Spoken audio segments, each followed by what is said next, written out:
and he lost.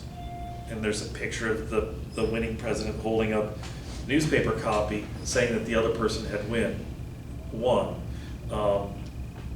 What the hell went wrong? Because they did this large random phone sample. Well, what went wrong was this. Way back then, not every household had a telephone. Okay? Just like once upon a time, not every household had a TV. Now there's TVs all over the place, right? So who had phones way back when? Rich people. Does everybody understand that? You could only afford a phone if you were well-to-do, okay? And so what they accidentally did is they surveyed well-to-do people instead of just random people. Does everybody understand that? And we all know that in general, well-to-do people tend to vote one way, and people who are on the lower end of the socioeconomic scale tend to vote in different ways. So they accidentally got a biased sample. Why? Because not every person in the population had an equal chance of being selected. Everybody understand that? Okay. All right. Okay. Next up is false dichotomy. I'm on page 137. Okay. We're all familiar with disjunctive syllogism. Either A or B, not A, therefore B. That's a perfectly legitimate argument. That's valid every day of the week. Okay. The fallacy of false dichotomy occurs when someone says you got a choice between this or that. It's not this one thing, so it's the other thing. When they've left out an option. Does everybody understand that? If they say it's either A or B, and it can't be A, so it must be B, and you're thinking to yourself, wait a minute, there's another option, C. If there's another option that they're leaving out, this is a fallacy of false dichotomy. Does everybody understand that? They're saying either A or B, not A, therefore B, when you know it's A, B, or C, and they say not A, well that leaves us with what?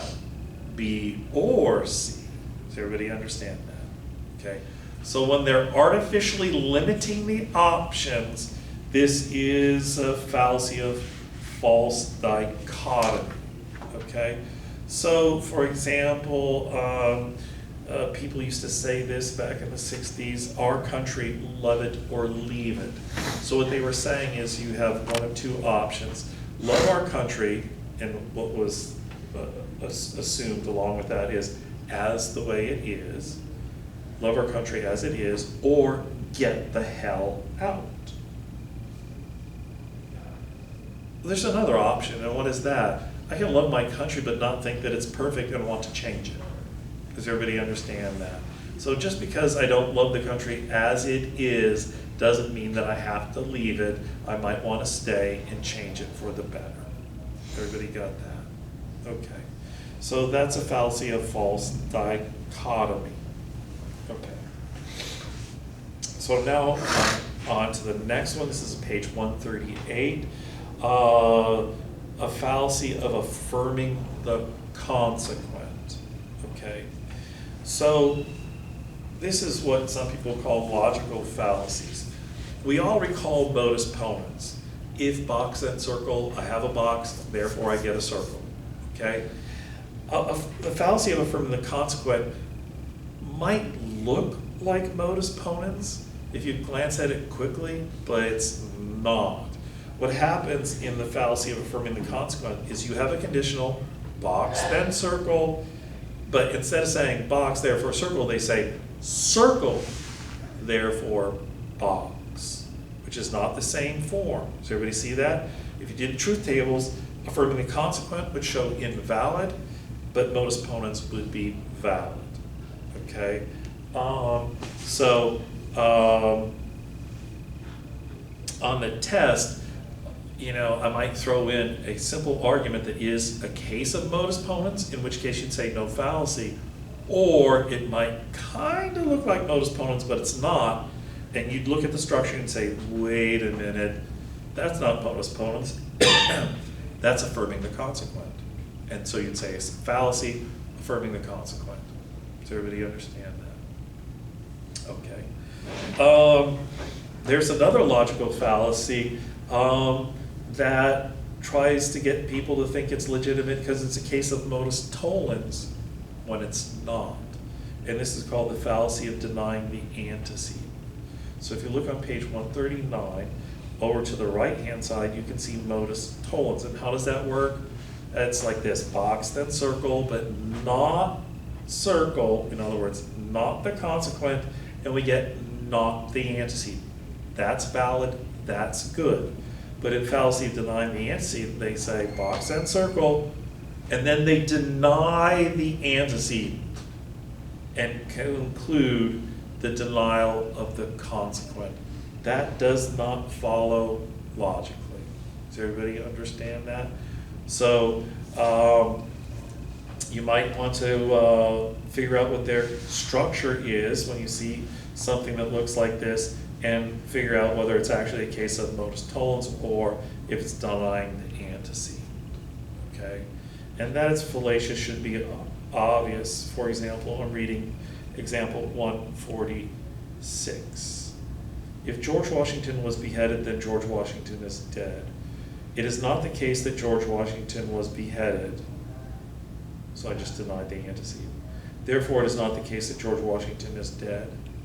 Well, you know the premises are true and the conclusion is false, which makes it invalid, right? And that was a case of the fallacy of denying the antecedent. Okay? All right. Equivocation. Okay? Equivocation. Has anyone heard the expression stop equivocating? All right. Well, what is equivocation? Equivocation, and you know that certain terms or phrases can have different meanings. Does everybody understand that? The same word or phrase can have different meanings in different contexts, okay? And so the fallacy of equivocation occurs when a word or phrase is used inconsistently in terms of its meaning, and the conclusion follows only if the meaning was constant. Okay? That's a bit abstract. But let me give you an example. Look, well, my wife comes home and she says, "You won't believe how much money I saved you today." What am I thinking? I'm thinking, oh, she got some money and put it in savings. That's not what she means. What does she mean?